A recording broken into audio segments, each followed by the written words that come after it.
By the rivers of Babylon, yeah, we sat down and we cried when we remembered Jerusalem. We were sick, Lord, near to dying. Oh,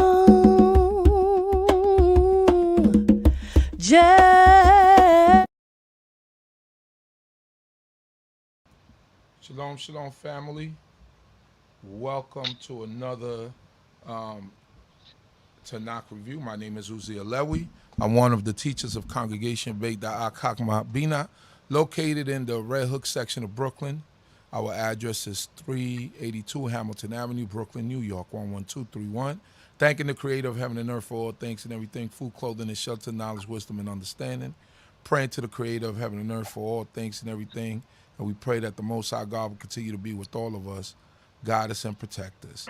At this time, thanking the Creator for life, for everything that He provides for us, and for just being alive. Because today was not promised to any of us, just like tomorrow is not promised to any one of us. So, thanking the Most High God for being able to get up in the morning, being able to walk and see and taste and do all those things that we take for granted. Also giving due respect to the leader of our congregation, even my brother, Chief Prince Jediel Ben Saskar, praying that the Creator be with him, his family, his household, that the Most High God will protect them and guide him. Also praying that the Most High God will continue to be with all of Kobe Yisrael scattered in the four corners of the earth, and I pray that the Most High God will bless us in our endeavors that we desire in righteousness. Today we're going to be going over Psalm 66, but first, the teacher, or our teacher, Nazik Zurishaddai ben Yehudah, will be reviewing yesterday's parashah, which is Beshalach, which he always does on a weekly basis. So without any further ado, I introduce to you one of my teachers, one of my mentors, even Nazik Zurishaddai ben Yehudah. How are you, Nazik? Okay, great, Baruch Hashem. First of all, I'd like to give praises to the Supreme Eternal Universe, God of my forefathers, God of Abraham, God of Isaac, God of Jacob. To respect the platform on a D.C.B channel platform, the spiritual leader, Chief Prince Jediel Ben Saskar. Also, to the host, Chief Uzael, and to the princes, chiefs, the rabbinate, Kohanim, mothering, brothers and sisters, and visitors to the channel. I greet you all in the tongue of my forefathers, Shalom Aleichem, and an early Shabbat Shalom.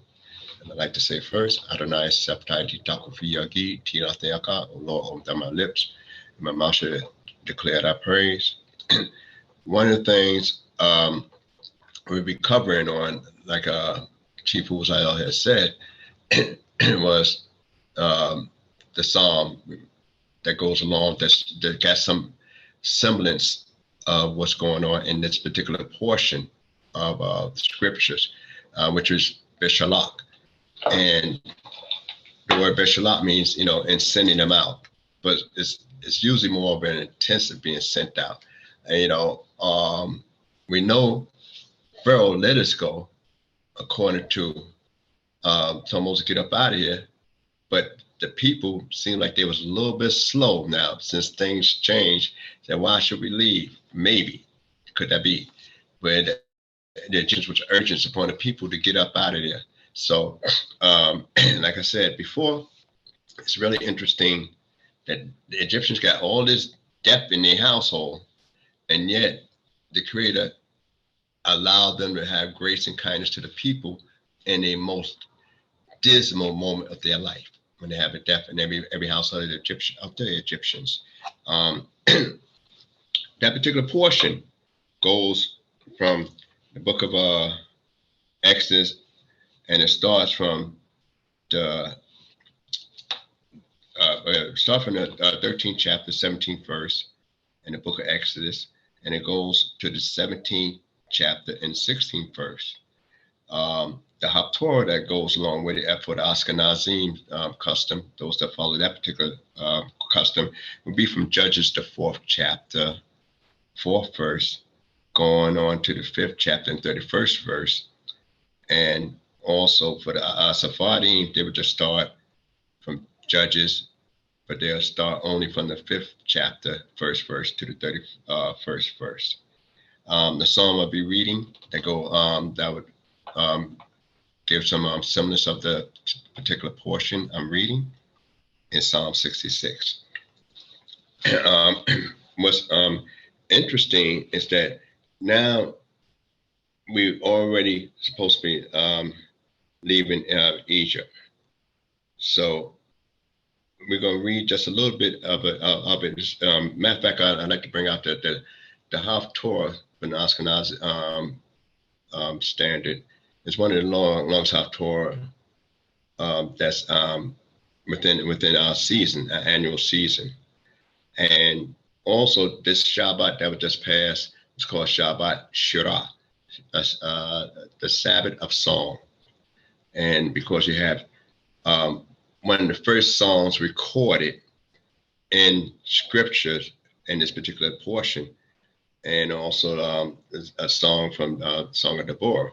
Now we had, according to commentaries, they have 10 psalms they recognize as being really strong, divinely inspired, or some kind of prophetic thing in the book of the Tanakh itself. This technically, when we get to the book of the Song of the Sea, Shirat Hayam, that when we look at that particular Song of the Sea, we look at it as being the first psalm because that's what we see in the book.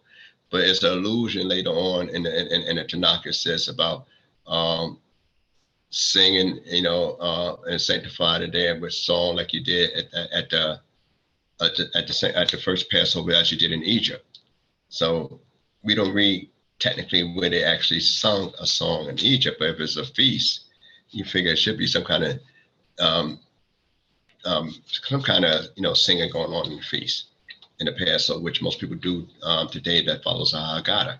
So it's alluded to later on in the Tanakh that they actually sung when they was in that night in Egypt on that first Passover. You could do the research and look it up for yourself, the verses, because it's pretty long, so I like for people to do some of their own researches. But it's more than 10 psalms within the Tanakh, but they have 10 that they enumerated. And this is supposed to be one of the second psalms in there. But and that's why it's called Shabbat Shirah. Now, in the beginning of that particular chapter, the 17th chapter, 13th chapter, Exodus, the 17th verse. I'm just putting on my other glasses. One of these days I'll fix it. And it came to pass when Pharaoh had let the people go, that God led them not by the way of the land of the Philistines, although that was near. But God said, lest peradventure the people repent when they see war and they return to Egypt. And God led the people about by way of the wilderness, by the Red Sea, which is mostly it's in Yam Suf, the Sea of Reeds in Hebrew, but most likely they translate Red Sea in most books. And the children of Israel went up out of the land of Egypt. Now, I'm going to say went up in the land of Egypt. When we look at that particular word there,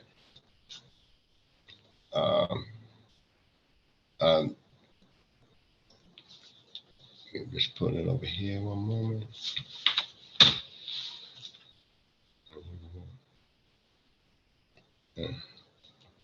Okay. They use the word kamushim, which is basically is like, lances, hosts. It's always a lot of talk about the word, when they left out the land of Egypt. All right.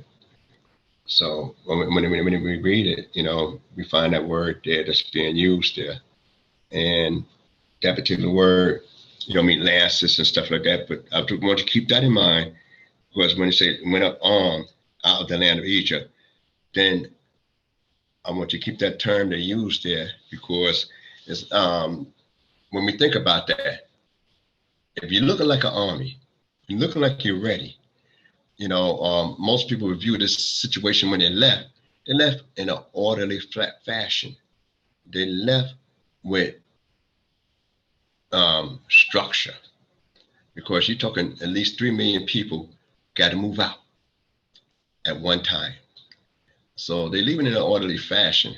But necessary army, because the Creator said, I'm not going to take them that way, lest they see war and they want to go back to Egypt. Now, do the Creator know whether there's war going on or not? Why? It gives you the impression, when we look at it in English, at least they see some kind of war. And then what did this be predicated on? Could it be predicated on a past event? So when we look in the book of the Chronicles, the early part of the Chronicles, First Chronicles, you'll find that some people of the tribe of Ephraim decided to go back early. And the Philistines put a whipping on them and killed them and slayed a lot of the descendants of Ephraim. So some people figured it was time to leave then, because you figure they was in Egypt actually 210 years. And they actually had a little short of 100 years of slavery and oppression. So that's a little bit of a while. But some people decided to get out early, and it didn't work out. And you find that in the book of Chronicles. So now the Creator knows the end of everything before it exists. So he knows their hearts already. So sometimes people might look the part, look like they're down with the program, look like they're wholehearted with the program, but they have some mental reservation. And that's why the Creator bringing that out to Moses, because Moses can't see that. Moses seeing they leaving, they on their way out. And so that means that we're not going to take the direct route, we're going to take an indirect route to come on in. And then as we go a little bit further in here, I just want to bring out a couple more things here. And Moses took the bones of Joseph with him, for he has straitly sworn the children of Israel, saying, God will surely remember you, and ye shall carry up my bones away hence with you. And they took their journey from Succoth in the camp of Ethan in the edge of the wilderness. And the Lord went before them by day in a pillar of a cloud to lead them the way, and by night in a pillar of fire to give them light, that they might go by day and by night. The pillar of cloud by day and a pillar of fire by night departed not from before the people. All right, so they had a guide all through this period of time, even the 40 years later on we talk about. But what's as important is this here. Why did not the children of Ephraim or the children of Manasseh get Joseph's bones? Why it became Moses' obligation to get the bones of Joseph, as opposed to, he made the whole nation swear. And then you say, well, okay, that had been a couple hundred years ago when Joseph died, more than 2 centuries ago that Joseph died. So now, I wasn't there when that make that swear and that promise and that pact. It wasn't with me, it was with my father. So that make you think about obligations through generations. We would say, Ledor Wador, from generation to generation. So that shows you a thing of an obligation that goes down from generation to generation. And Moses, being the leader of the people at the time, he made sure that the people didn't show a responsibility when Joseph made them vow and swear. And say, well, most of the people that's vow and swear are gone, are dead. But they remember that. Now the question always wonder what happened to the other 11 patriots? What happened to their bodies? Only through rabbinic literature they say everybody brought the patriots of the tribes out. That's only through the rabbinic literature. We don't see that in scriptures, but this one they made a focus on, that he made them swear to do that and told them about what's going to happen. All right, so we're going to pass through that, and then we're just going to look at when in the 14th chapter, and then just talk about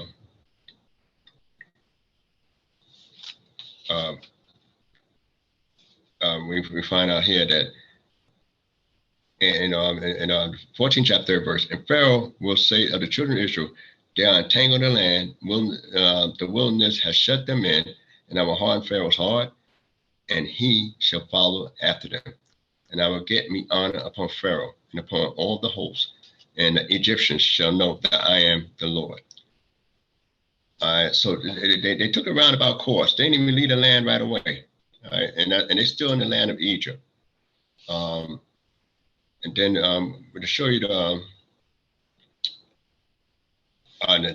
fifth verse, and it was told the king of Egypt that the people were fled. The heart of Pharaoh and all his servants was turned towards the people, and they said, what is this we have done, that we had let Israel go from serving us? And he made ready his chariot and took his people with him. And he took 600 chosen chariots and all the chariots of Egypt and captains of all the hosts of them. And the Lord hardened the heart of Pharaoh, the king of Egypt, and he pursued after the children of Israel, for the children of Israel went out with a high hand. I mean, we went boldly. All right, so we know what happened after he was overtaken. All right, but when you say 600 chosen chariots, and I'm only going to focus on a couple of things here, and I'm just going to fast forward somewhat. If they had 600 chariots, and then they had other chariots, and then the host of Egypt, all men of Egypt, if we just take a number and say, okay, a charioteer might have 50 men to the chariot. If we look at the later on when King Adonai was trying to inaugurate himself as king, he had 50 men running before him and stuff of that nature. All right, so if we just say that number alone, just for the chosen chariots, at the minimum, at 50 men per chariot, that was assisting that charioteer, and this is the best of the chariots. It could have been much more. Then you're talking, roughly 30,000 men with the charioteers. However, it used to be 2 men on the chariot. So 30,000 men, plus. That's what the charioteers. Now, that's the chosen chariots. Now, if you had the non-chosen chariots that did a lower quality model, so to speak, of that day, then you still have quite a bit of people. But these are people ready for war. And yet they all, not though God hardened Pharaoh's heart, the heart of the servants. They said, what have they done? How we let them go? They regret that. We realize they ain't coming back. So now Pharaoh and them going to pursue them, to take them back by force, and probably slay some on the way. So we know later on that we had 600,000 able-bodied men of war. So 600,000 compared to, so you figure, if you just slice that in half, 300,000, we greatly would outnumber the Egyptians if we was ready to go to war. If we was ready to go to war, that army, we'd have outnumbered them greatly. But why? We become terrified. Some people, they have a commentary about some of the sages. Some people wanted to drown themselves. Some people wanted to surrender. Some people said let's fight, and other people wanted to pray. But we find out later on that when they caught up with him, and God did some miracles working for him. Had a cloud, a pillar of cloud, which is military tactics too, because if you see flame at night, it kind of obscure your vision anyway. So I'm not going to focus on that because there's so much stuff in this particular portion. But I like to just bring out the part that that they overtook them, but the Creator kept them at bay overnight. Kept them at bay all that night. And he caused the east wind to blow. Moses, being a leader, when the people panicked, he told them to stand still, but yet he prayed. So a good leader A real good leader, though he's supposed to encourage the people in the most darkest hour, even if he himself has doubt about, can we be saved? He got to encourage them and give them a positive outlook. And yet the Creator said, this ain't the time for a prayer. Ain't the time for none of that stuff. Just tell the people to move forward. Ask him what he got in his hand, the staff. So he crossed over. They get ready to cross over the Yam Suf. So one of the great things about water, and I'm just going to speed past that part because there's so much stuff I want to focus on before I get to the song, is that when they're going across the Yam Suf, one thing about water conceals what's below it, and land reveals what's above it. So if you look at the land, so you just think about the heavenly hosts, and if you think about and we think of the Creator being up high and above the heavens, where Solomon said later on, if the heavens of the heavens of the heavens cannot contain thee, how much more this house which I built. So the Creator is so far up. So and the heaven is really like of waters, Shemayim, of waters, and we call it heavens, and it conceals certain things. And we got waters below and waters above. But anyway, we dwell on the dry ground. We always looking up. So when we was able to go across the Yam Suf, the Sea of Reeds, when the wind blew and parted, and we went on dry ground, we went in on dry ground. That means we was able to see what's there, because we don't know how deep the ocean were. We don't have an idea about what's under there, but the Creator made a way where we could spot it, see it, and give glory to the Creator, because we know only He was able to manifest that. And naturally, the Egyptians, when things parted, where the cloud moved away, where they could come through, the Egyptians were bold enough to go. I always say, had it been me, and I seen that happen, I'd say about me, myself, logic would have kicked in. Wow, them waters are standing up on both sides like a wall. These people went down there deep down into a dry ground, and the water's standing up with nothing holding it up, but just they standing there. I don't think I'm gonna go ahead and say, you got away. You got away. That's what I would say. You got away. I'm not going in there, but to show you how arrogant, how arrogant the Egyptian was and how hard it was, that they went into a spot they know that don't look correct. That's something to consider, and talk about some of the things that goes on. All right, so I'm just going to fast forward. We know they came back, when they went on dry ground. And then we have, I'm going to just fast forward just a little bit. We know the sea closed up and drowned the Egyptians and everything like that. And when they got drowned in the water over there, then the 15th chapter, hence the Shabbat is called Shabbat Shirah, Shabbat Shirah, and this is the Shabbat, Hayam, the Song of the Sea. And it says in the 15th chapter, then sang Moses and the children of Israel this song unto the Lord, and spoke, saying, I will sing unto the Lord, for he is highly exalted. The horse and his rider have they thrown into the sea. The Lord is my strength and song, and he has become our salvation. This is my God, and I will glorify him. My father's God, and I will exalt him. The Lord is a man of war. The Lord is his name. All right, I'm just going to stop there and just read a little bit. Let's focus on a couple of things here. First of all, this is a song, part of the song that Moses and the people sung. This particular chapter of the Song of the Sea, Shirah Hayam, those that pray every day and follow a traditional prayer say this part of the morning prayer every single day. That victory, we constantly reliving that praise of the Most High and the victory and that deliverance every single day.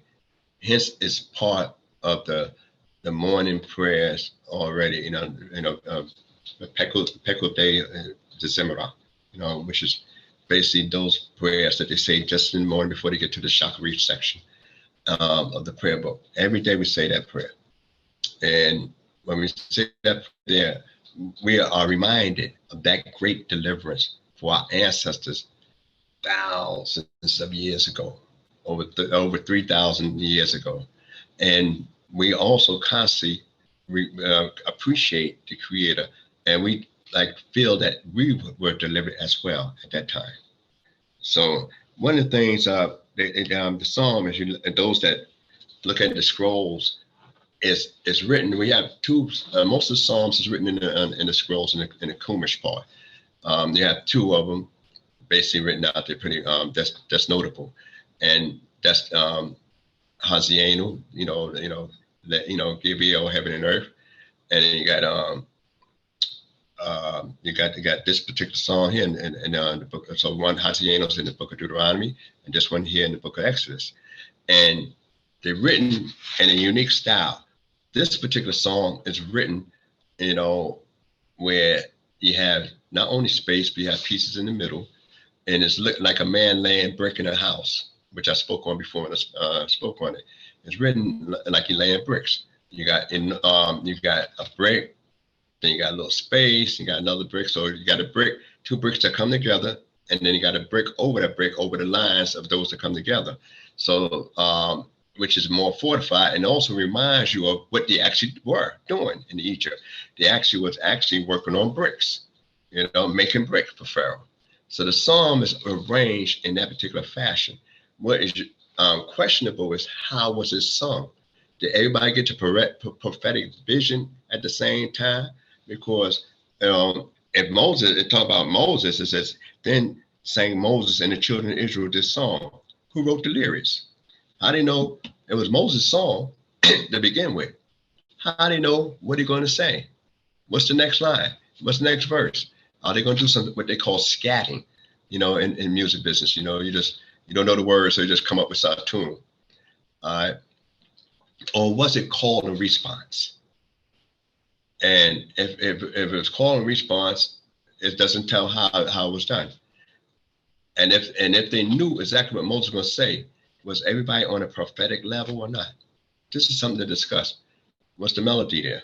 And then it goes on, and I'm just going to skip a little bit down in the song, and in the 20th verse in the same chapter, it says, and Miriam, the prophetess, the sister of Aaron, took a timbrel in her hand, and all the women went out after her with timbrel and with dance and with Miriam's song and sang unto them. So now we get an idea, the difference here, because it says, and Miriam the prophetess, she's called a prophetess, the first Israelite prophetess we read about, and the sister of Aaron. So she's introduced now for the first time. We didn't know who she was prior to that time. And it says, and took a timbrel in her hand, and all the women went out after her with timbrel and with dance, and Miriam sang unto them. And then you get a verse, sing ye to the Lord, for he is highly exalted. The horse and his rider had he thrown into the sea. So I wonder if that's the whole lyrics to that song. But what happened was she led the women. So the men were singing. Though it says, then it says the children of Israel, but more so the men. I'm sure some of the women might have joined in. But Miriam herself, she brings a timbrel. Who brings a timbrel on the journey? When we leave in Egypt, say, well, out of all the stuff I'm going to bring, would I think about a timbrel? If I'm saying I'm making this Exodus? And then you got to think and say, well, it's supposed to be a feast of the Lord. How are we going to celebrate at the feast of the Lord? No, that means we should have a joyful occasion. And that would give some idea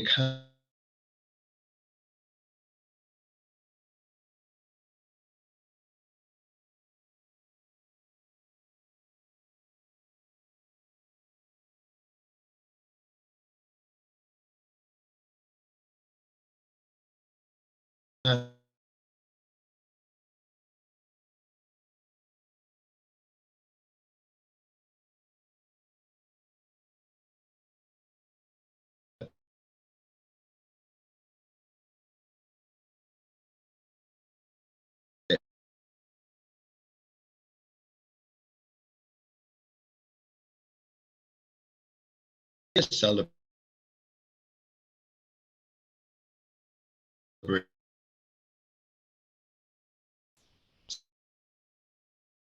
some at the first pass was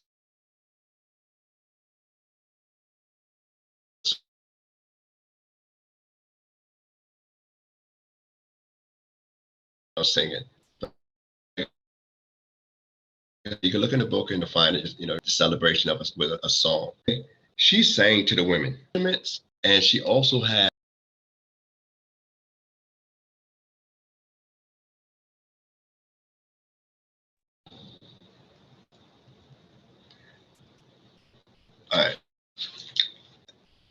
and they went 3 days in the wilderness and found no water. And when they came to Marah, they could not drink of the water of Marah, for they were bitter. Therefore, the name of it was called Marah.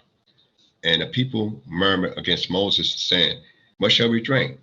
And he cried unto the Lord, and the Lord showed him a tree, and he cast it into the water, and the waters were made sweet. There he made for them a statute and an ordinance, and there he proved them. And he said, "If thou wilt diligently hearken to the voice of the Lord thy God, and will do that which is right in his eyes, and will give ear to his commandments, and keep all his statutes, I will put none of the diseases upon thee, which I have put upon the Egyptians, for I am the Lord that healeth thee." So I'm gonna fast forward past through a few things here. And what we have here is that we left out, just got through. We went in a panic. We left out with a high hand, bold, happy-go-lucky. Then when Pharaoh's coming, we had a problem. The Yam Suf opened up, the sea opened up. We crossed. We happy and singing. Everybody doing well. A few days later, we done passed a lot of water, but yet we have no water. I already made mention, Miriam packed a tambourine. We know later on, as we go in our chapter, that they're gonna holler about bread. So they started complaining right away because they brought the dough on their backs when they left in haste. Nobody thought about bringing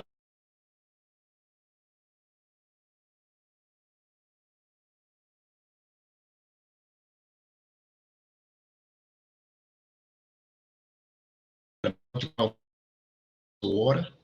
You're gonna be out there for a while.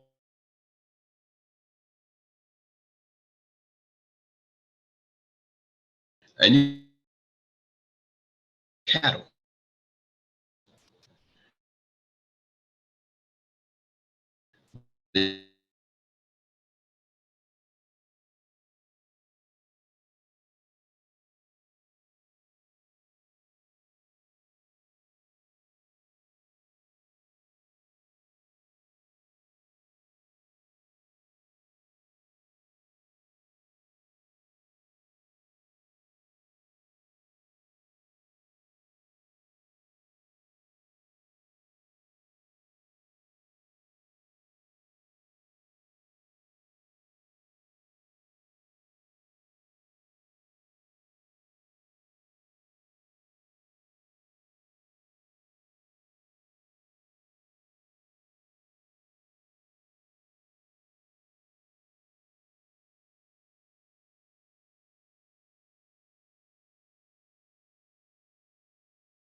That means 30 days later, pretty much.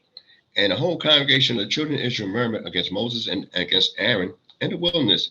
And the children of Israel said unto them, would that we had died by the hand of the Lord in the land of Egypt, when we sat by the flesh pots, when we did eat bread to the full, for ye have brought us forth. So those are some things that one area to another area, and you can really plan, just went without a plan.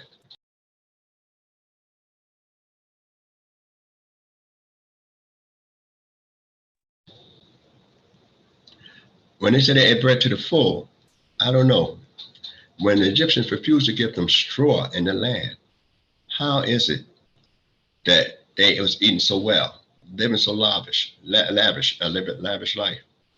And then it goes on, and they making this complaint, and then it said, the Lord unto Moses, behold, I will cause to rain bread from heaven for you and the people, and they shall go out and gather a day's portion every day, that I may prove them whether they will walk in my law or not. And it shall be, and it shall come to pass on the 6th day that they shall prepare that which they bring in, and it shall be twice as much as they gather daily. And Moses and Aaron said unto all the children of Israel, at evening, then you shall know that the Lord hath brought you out from the land of Egypt. And in the morning, then you shall see the glory of the Lord, for that he hath heard your murmurs against the Lord. And what are we that ye murmur against us? All right, so now we got the thing about manna. People could go read that a little bit. I want to just fast forward a little bit past that, just a little bit. And we know in this particular portion,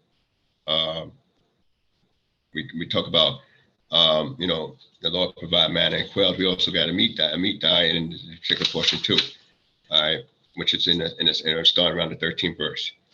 But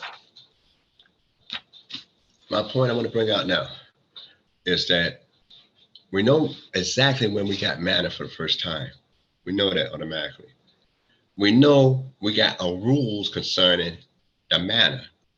So when we come to serve the Lord at any feast time, it's certain criteria or rules or order that need to be done in anything. So when our first convocation of the Passover, it was an order. We had a dress code. We had a menu, and we had a cooking direction.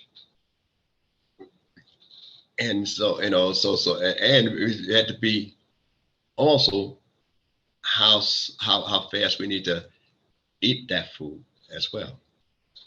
So we already had that in the first thing, which is unique. So we have order to everything we do when it comes to a feast. So the manna had an order to it. It had rules and regulation to it. And this now we're going to be introduced. We got introduced to the Shabbat itself. So one of the things that we have a particular order, the sages come up with a particular order of how we read, what we read every week out the scriptures. How many chapters in Genesis, how many chapters in Exodus, how many chapters in Leviticus, how many chapters in Numbers, how many chapters in Deuteronomy. So they have a particular order that we do every week. And, and what how Torah comes that we read from, we have a particular order every week. But suppose you don't know the order. What sidra we should do? Say, I don't know if it's Bishlach this week or Yithro this week, or is it both? I'm not sure. What sidra I should read? Well, a sidra that you can always read is this particular sidra, Bishlach, because with Bishlach, not only we rehashing the miracles, which you're supposed to remember every day, but it talks about the manna and it talks about the Shabbat. And the Shabbat is introduced to us as an observance there. So not only God provide for us on the Shabbat, but he also, it introduces the Shabbat for us to observe. Prior to this, you don't read about an observance of a Shabbat that's required of us. We read concerning the manna, the requirement of a Shabbat. So if, like I said, we've been going 30 days out of the land of Egypt. And now we're talking about a fundamental practice of Shabbat. And we also told how long to keep that manna. That means that we got a rule now about we must finish this by tonight. We don't keep nothing of the manna overnight. We cook, eat it, and that's it. We're not allowed to save it. except when it comes down to the Shabbat, we get a double portion. And the double portion is the only time it would last an extra day on that double portion on a Friday, being prepared for Shabbat. Hence, when you got the challah loaves, those that might set the table with the challah loaves, we get certain rabbinic practices from that. You had the 2 loaves because you had a double portion of manna, and you got it covered, so it's sitting on a plate, it's supported by something, or covered from underneath and covered from above, and the bread is in the middle. There's a lot of reasons on it, but I'm just going to give a basic reason, and that it represents is that it was dew up on the ground, the manna come upon the dew, and God would cover it with dew. So it was like sandwiched in. So it was like preparing a table in the wilderness for us. And we know that automatically that you could do all kind of stuff with it. You could bake it, you could knead it, you could eat it straight from the position there. And when we pick it up, and also it gives you the looks and the taste of it before you taste it. It tell you what it would taste like. And to describe it, one way it describes it here in Exodus is a different way it describes in the book of Numbers, 11th chapter, I believe. Numbers 11th chapter, 8th verse. It describes it a little bit different. They call it one thing here and they call it another thing there. But manna, we don't know what it is. That's why we say man, because we wasn't sure. And also, what's unique about that is that we are told how much to gather, so that means that everybody must get the exact same amount per person. So that's just something there to consider. I'm just going to move a little bit further on. And after that, we had another issue with water. So that's when Moses hit the rock, and when he hit the rock, God gave him drink from the rock. So this time it was okay because he had with the elders of the nation of Israel to go with him and Aaron and the elders. So they went and struck the rock, and then that's when he got the water from the rock. So this is the first time he hit the rock. And the last thing I'd like to bring out is Joshua is named. So you got 2 people names we didn't hear before in this particular portion. We never heard Miriam's name in this particular portion. We never heard Joshua's name in this particular portion. And so now they get, a leading role. Joshua himself had go and fight against the Amalekites. Now, what's unique here, when we talk about Amalek and the battle of Amalek itself, is that it said in the 17th chapter, then came Amalek and fought with Israel and Rephidim. And Moses said to Joshua, choose us out men and go out and fight with Amalek. All right, so we got the thing about we was, as a nation, we couldn't just select 600,000 of the guys that's able to go to war. And, because they just know who's able to go to war. That means people is able to go, but were they willing to go? So a lot of times we have a lot of able men in our congregations, able sisters in our congregations, but they may not be willing to take an active role to support the congregation. And so you say, well, wow, how is it that I have all these able people in my congregation, and yet only a couple will put their work in and support the congregation? And so here it is that we had a lot of able guys, 600,000 able men to go to war, but Moses told Joshua, choose out men. Why you tell Joshua, if you're going to war, I know you're going to go to war, you need somebody that you're comfortable with fighting alongside. And that's something to think about. Sometimes you got to say, well, okay, I got to select people because I got to feel comfortable in doing the job, but I know they're going to do the job just as well as I'm doing the job. And that's a selection process. But what's even more unique when we look at this particular portion is that here, nobody attacked Egypt when they was going through their problems. And God destroyed the Egyptians. And Jethro, as we read and going ahead of the story, Jethro heard about what they did to the Egyptians. Amalek heard too. If Jethro heard, that means Amalek heard. How is it that he was not afraid to attack us? And then why was it, this is something to talk about. And why is it that the Creator didn't stop them from attacking us when he stopped Pharaoh? Pharaoh would have somewhat of a reason to try to come after us. But what reason Amalek had to come after us? And since he had a lack of reason to come after us, why was he able to be permitted to get to us and get to some of us?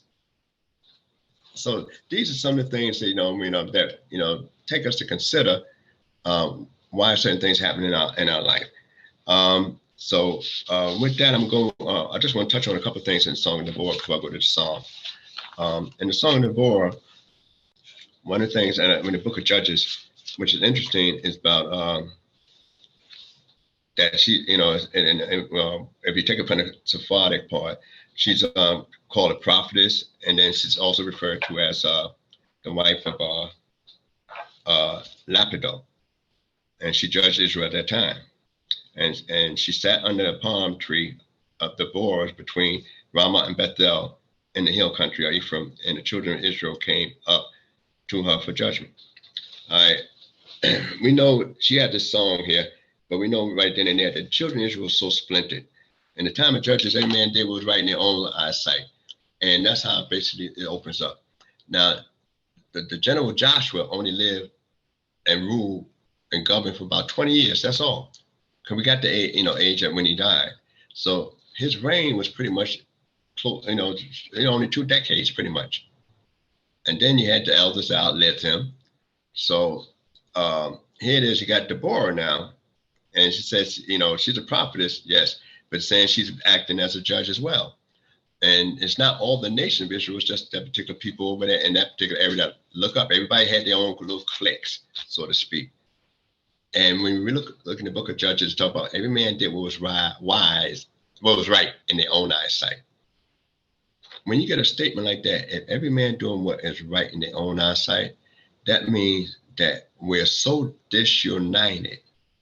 There's a lack of unity and a lack of trust, because I can't accept what you say, you can't accept what I say. So therefore, we have distrust, disunity, and it's always the saying, divide, rule, and conquer.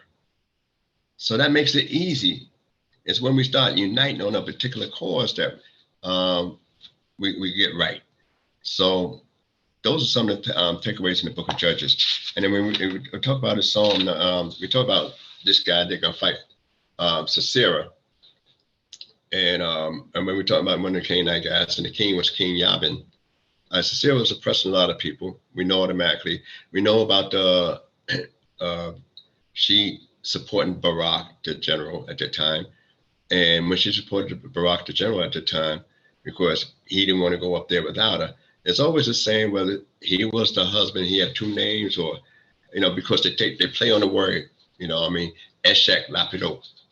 Eshek Lapidot is almost like Eshek Kayil in the Proverbs 31.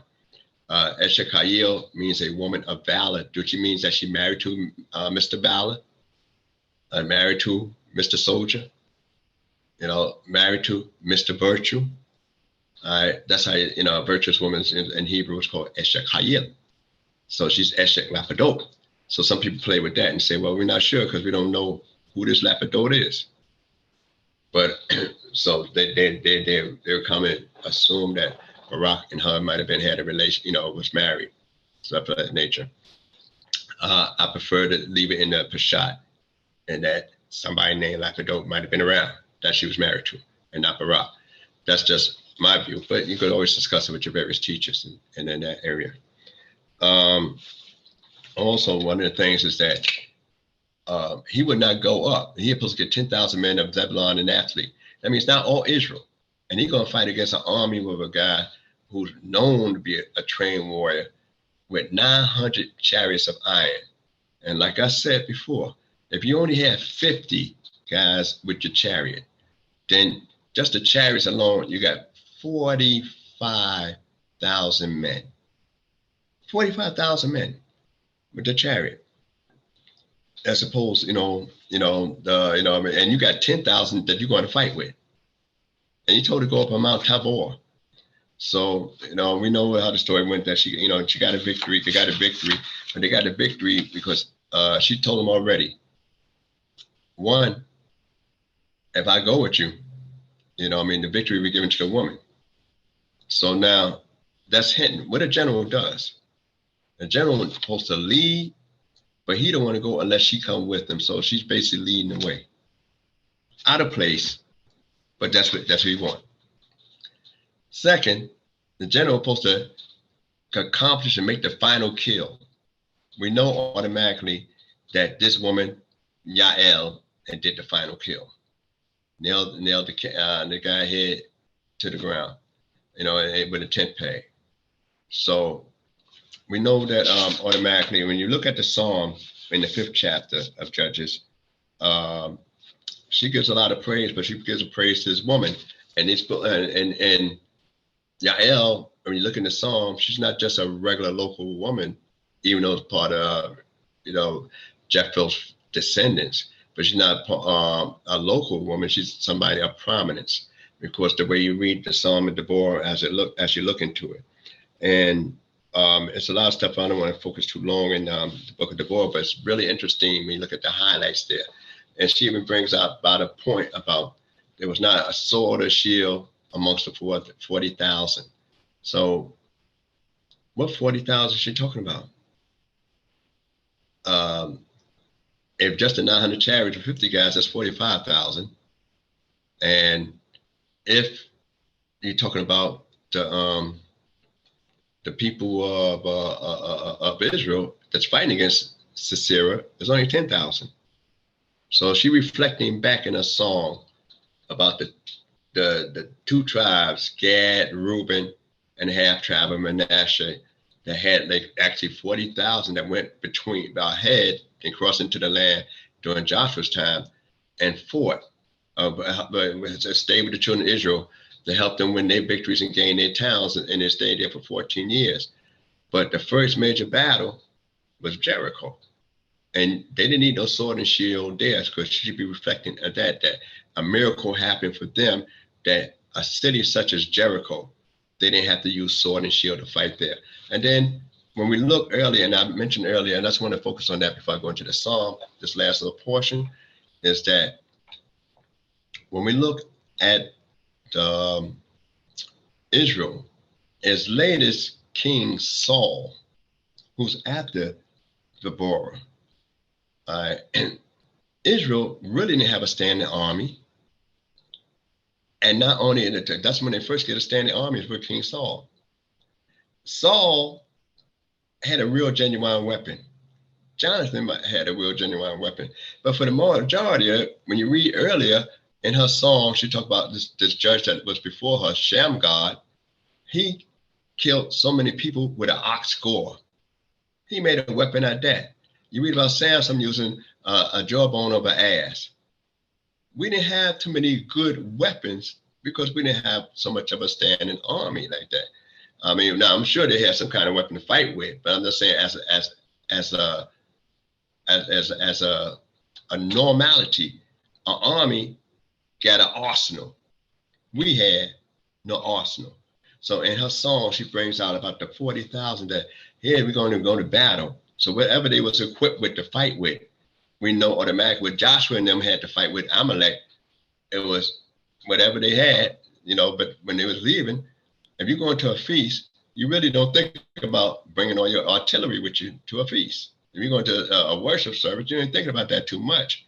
So how much weaponry that they had, even with the battle of Amalek, and how much weaponry they had later on in their history, how much weapons they had even when they settled in the land. So that's something to say that God be working so many miracles for the nation of Israel. And a lot of times we don't see it because we don't look at what actually happened in the odds that stacked against us at the time. So I'm going to go straight into the book of Psalms. Just read a few verses in there. Go through it pretty fast in the book of Psalms. But there's so much stuff that people need to go back over and discuss with the teachers, some of the intricacies of the Song of Deborah and some of the intricacies of the song at the sea. All right, so we're in the 66th chapter. This is the second book of Psalms. We're going to go Psalm 66, starting from verse 1. Hallelujah. It reads, for the leader, a psalm. Shout unto God, all the earth. Sing praises unto the glory of his name. Make his praise glorious. Say unto God, how tremendous is thy work. Through the greatness of thy power shall thine enemies dwindle away before thee. All the earth shall worship thee, and shall sing praises unto thee. They shall sing praises to thy name, Selah. Hold it right there. Okay. First of all, this psalm here, it says for the leader. We know the leader is a man named Yehudah. You know that in Hebrew it's Yehudah, but most people will say Yehudah. And in English that's the spell. And what's interesting here that most songs, the songs that most psalms in the Hebrew, has the beginning. Oh no, I flipped the page. Okay. All right. Lamanazea, Shir, Miss Moore. All right. Now, Miss Moore is a song, and Shir is a song. So now, when we say, why be redundant with singing Shir as a song, and this is in the song itself, and so we're gonna find some similarities, but they're slightly different because now this Miss Moore, it actually they sing it, but it might be more of a chant, where as opposed to a song, it's actually a more straight up melody involved in it. It's almost like Miss Moore, you might translate more as like a poetry as opposed to a shir, which is really a song that you actually got throw some beat to. And this is ascribed to the chief musician here. It's presented to him, and it's presented by Dawid for the chief musician. A lot of these songs are related to from Dawid. And then it talk about shouting to the God of all the earth. Shouting to God all the earth. Sing praise unto the glory of his name. Now, why shouting to the God of all the earth if some people, like such as the Egyptians, when we left Egypt, they was drowned in the Yam Suf. So would they be shouting for God, praising God?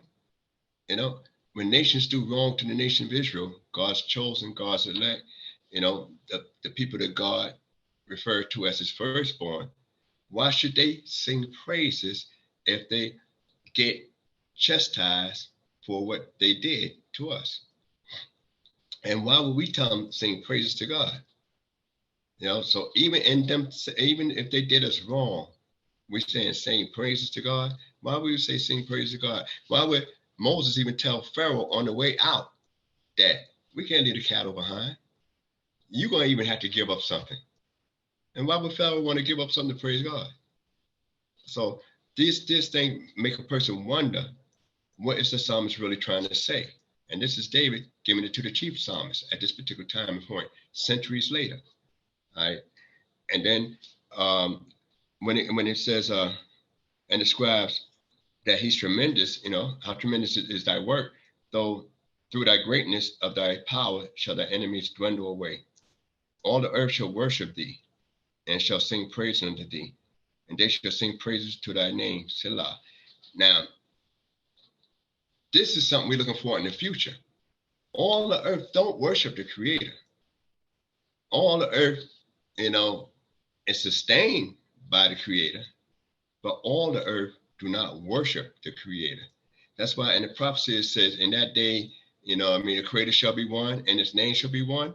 That means everybody would worship and talk about. But David saying that this is going to be part of a psalm that he wants the chief musician to say and sing for reasons that he have of his personal reasons for stating this. Now, this is given to the chief musician before actually the temple is erected, because we know the temple was erected after David left the scene. So let's read a little bit further.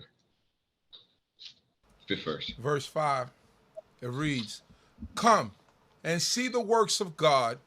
He is terrible in his doing toward the children of men. He turned the sea into dry land. They went through the river on foot. There let us rejoice in him.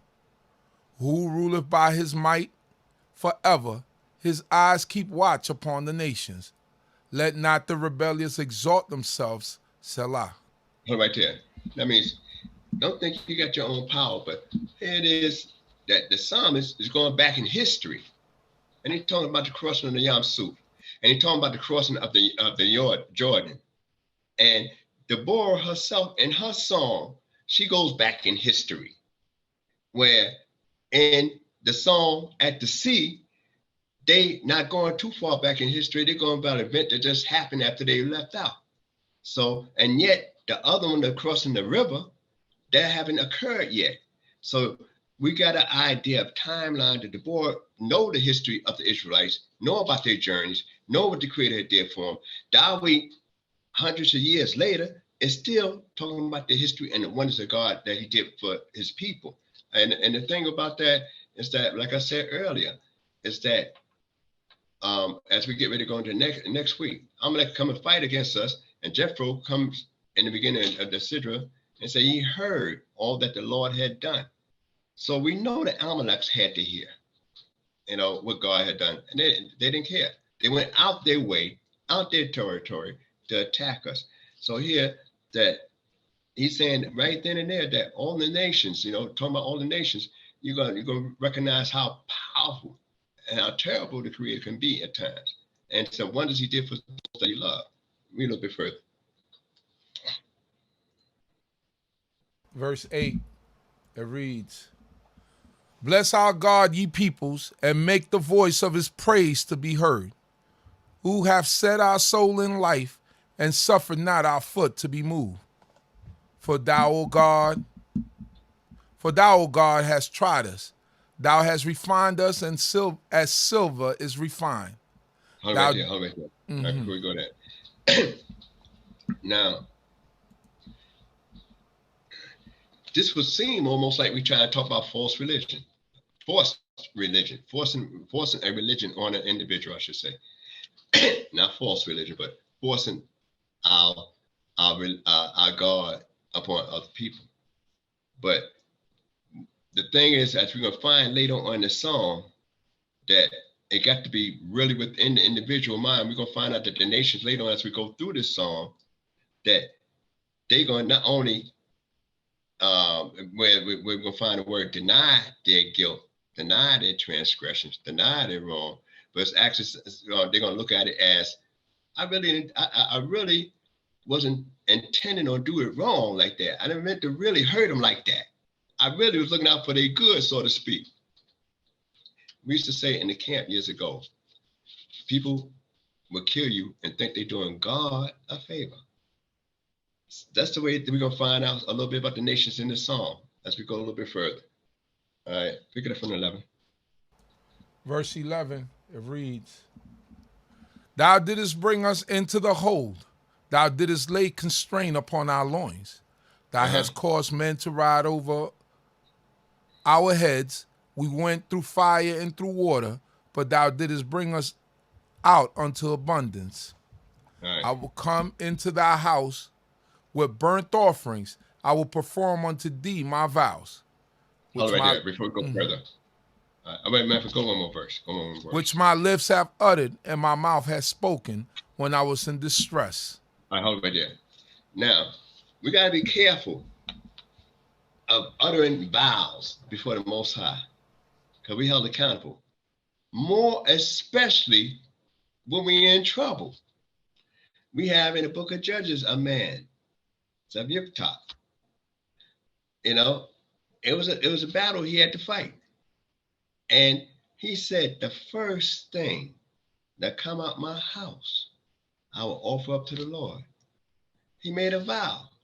When he came back and being victorious and everything like that, happy, joyful, then the first thing come out of his house was his only daughter. So now you got to say One, if you really respect God. Now remember, this is God in the time of Judges, where every man did what was right in their own eyesight. If you really appreciate the Creator that much, and you want him to work in your life that much, and you want him to be particular about attending to your needs that much, then why would you be indiscriminate, and not particular about what you bring to the Creator for offering as thanks for deliverance? So that's one of the things I always look at, the vow that he made, that he even tried to go went through it. But one of the issues is that it's still indiscriminate.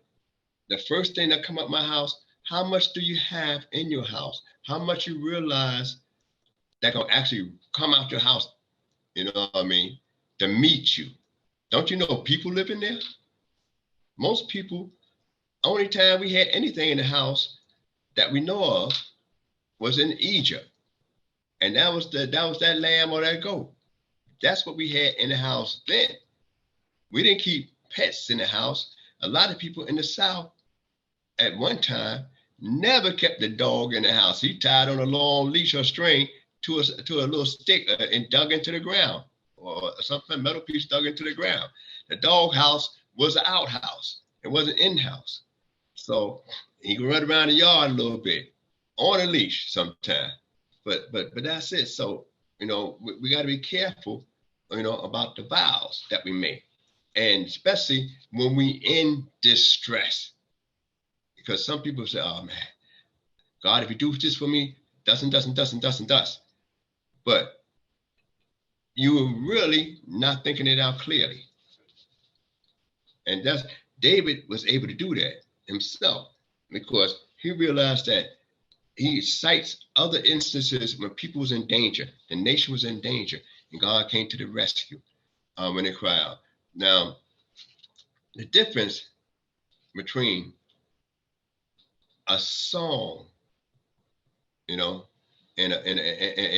a praise is that, one, when you praise the Creator, you praising Him for, with a song. Well, the difference between a song when you're singing rather, when you're singing praises to the Creator, as a song, you actually praising Him. That's what the singing is. That's what we're doing here. He actually praising the Creator in this song. But when you say a prayer, you actually more petitioning God for something. So praises and prayer, is two different things.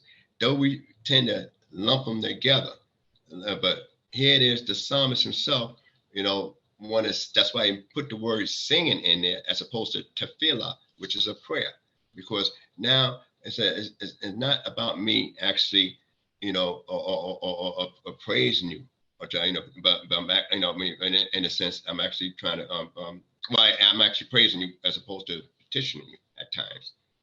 All right, just read a little bit further. Verse 15, it reads, right. I will offer unto thee burnt offerings of fatlings with the sweet smoke of rams. I will offer bullocks with goats, Salah.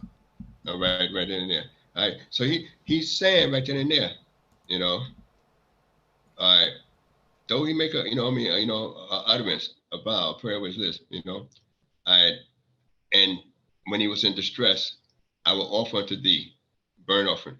But he cannot offer it while in distress. He offering it after the distress is over. Read a little bit 16.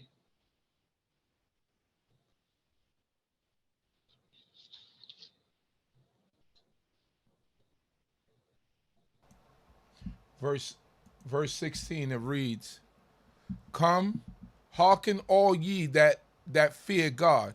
I will declare what he have done for my soul. I cried unto him with my mouth, and he was extolled with my tongue. If I have regarded iniquity in my heart, Adonai will not hear. But verily, yes. Before we get to that, what is strong? It said, if I regarded iniquity in my heart, the Lord will not hear. You know, he judging himself. And then a lot of times we do judge ourselves, but we judge ourselves as being on the upscale instead of the downscale. But Dawi right here is saying, if iniquity was in his heart, if he thought about doing something wrong in his heart, God would not hear me. Not that he never thought like that, but in a time of his sincerity, approaching the Creator looking deeper than that. But let's read a little bit further. Verse 19, it reads, but verily God hath heard, he have attended to the voice of my prayer. Blessed be God who have not turned away my prayer, nor his mercy from me. Hallelujah. Hallelujah. All right. So now, when I went over kind of fast, but in one point,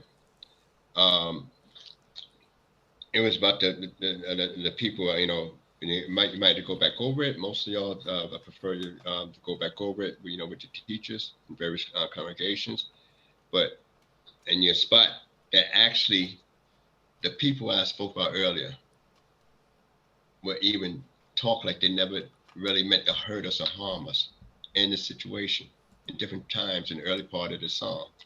And we know that Pharaoh, though he was doing us a favor for not letting us go into the desert. Who's going to take people into the desert? You know, to worship. It's dangerous out there in the desert. And then you're going to take your wives and your children to the desert? That don't even sound, you know, I mean, healthy to take somebody. I know a lie out there. You know, we read about it throughout history. A land with scorpions and fiery serpents. You know, a man which no man passes through. And so Pharaoh, that don't even sound intelligent to me. That you're going to go out to 3 days journey into the wilderness, the desert area, and talking about praising God. That don't seem, most people look for a serene area with a good ambiance to praise God. But at the end, Pharaoh realized it was his sin, but he thinking he's doing us a favor by hardening his heart. I'm trying to save you from yourself. And then look here. If you're going to kill yourself, why kill the cattle too? Because a righteous man regards the life of his beast. So I'm looking out for your animal as well. So you can see how things could be switched around. And it's you know, though Moses said this is a mission from God, Pharaoh, on the other hand, hardened his heart. And you can understand how it was easy for him to harden his heart when he's saying, these people don't know I'm trying to look out for them. Now, what that sound like? Well,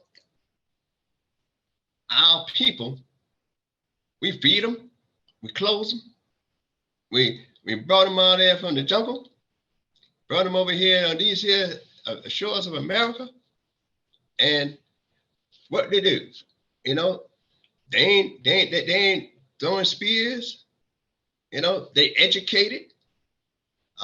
So we actually helped them. Most missionaries, when they went into the different countries in Africa, that's what they did to think we're in Black History Month. And most missionaries figure we come in there to save you from yourself. But yet you are not in danger by yourself. But they saw that you're not good enough by yourself. So that's how sometimes people would justify doing wrong. And when they, instead of saying they wrong, they would deny they wrong by saying, well, it turned out wrong, but that was not my intention. My intention was to look out for you. I can't help if, you know, I went a little overboard about this or a little overboard about that, but that wasn't really what I meant to do, because that guilt, they don't want to admit their guilt. And that's what David brings out there. If I had iniquity in my heart, God would not listen. So with that, I hope you got something out of what I said. Any mistakes from my own, and I greet you all to my forefather, Shalom Aleichem, and Shabbat Shalom. And leave any question or commentaries in the chat. I actually have a question before you go. All right. I don't know if I ever asked you this before. All right. the controversy with the usage of the word God, God. There are some people that don't use the word because they say it comes from a pagan origin, and that we shouldn't be using that word. We should be using the word, the Hebrew Elohim, or power. This is just for conversation. This is not trying to throw stones at anyone. I just want to get Nazik's opinion on this. What's your opinion on the usage of the word God? It's the meaning of the word for every individual, because they don't have a problem saying Lord, Adon, to other brothers. And also, and they don't have a problem saying Adon, Adoni, even, my Lord. And they give you that bow and put their hand all up on their chest and everything like that. And almost, ready to slide on their nose sometime on certain individuals. And I'm saying that if we speak in English, if you're not sure what I mean when I say God, then I'll take the time to explain it. But most times, and most of us, the majority of us don't speak Hebrew as a first language, with the little, idioms involved in it. And the first person that you actually read in the scripture that use the Yod Hey Wah Hey, the first person you actually read to use it was not Adam. It was Eve when she had her first son. That's the first one that ever pronounced the term.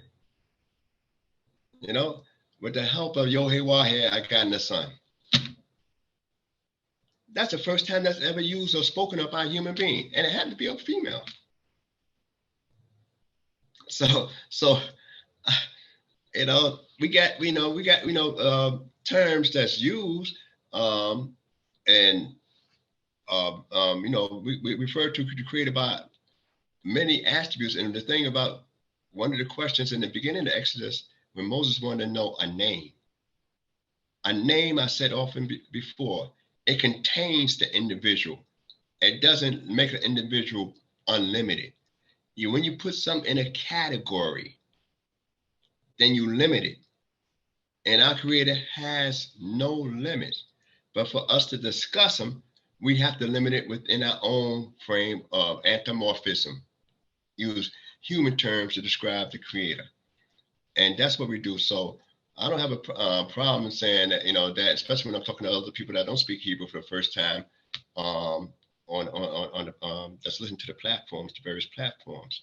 So I think people pick and choose the battles to fight things that's really trivial, as far as I'm concerned. That's from my point of view.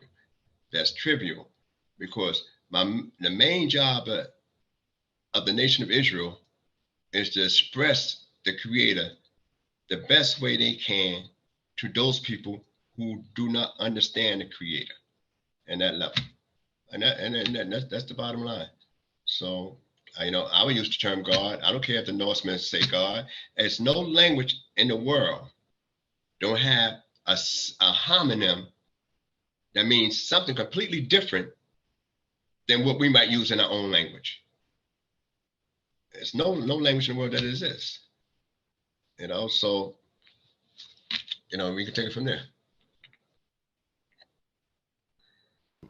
I was saying that because I was speaking about even the word El, the uses of the word El.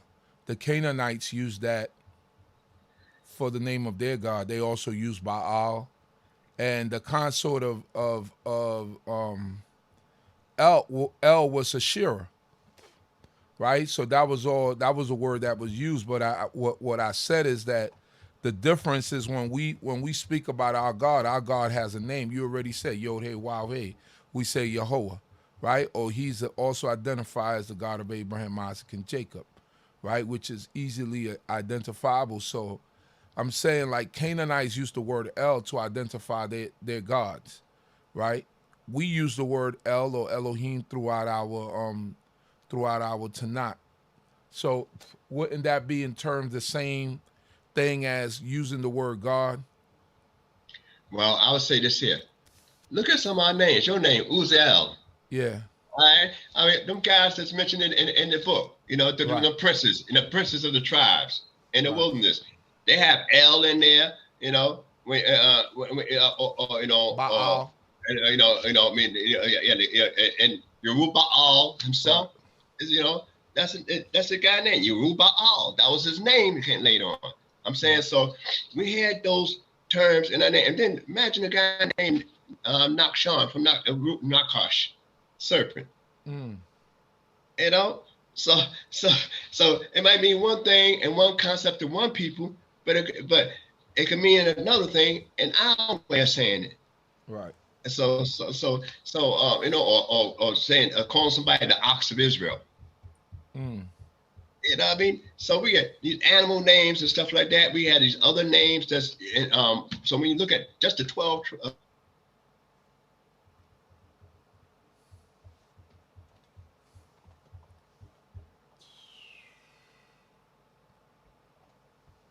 Prince froze a little. Wait for him to come back in.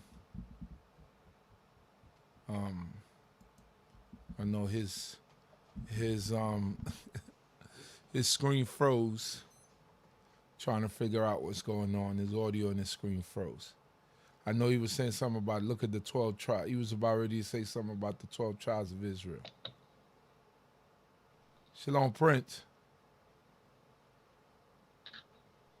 Prince. Shalom, shalom. I don't think he could hear me. I don't think he could hear me. So, okay, family. I think we pretty much got a gist of the point, what he was saying. And we're going to end it right here. I'm hoping and praying that the Most High God will bless each and every one of you, that the Most High God will watch over each and every one of you and bless you. Shalom, shalom. Let's get knowledge, wisdom, understanding. We'll do our standing. All praises to the Most High, His laws and commandments. The CHOKMAH BINAH here to push it through your speakers. Judgment, truth, and love should be coming from the leaders. Yeah, knowledge, wisdom, understanding. We'll do our standing. All praises to the Most High, His laws and commandments. The CHOKMAH BINAH here to push it through your speakers. Judgment, truth, and love should be coming from the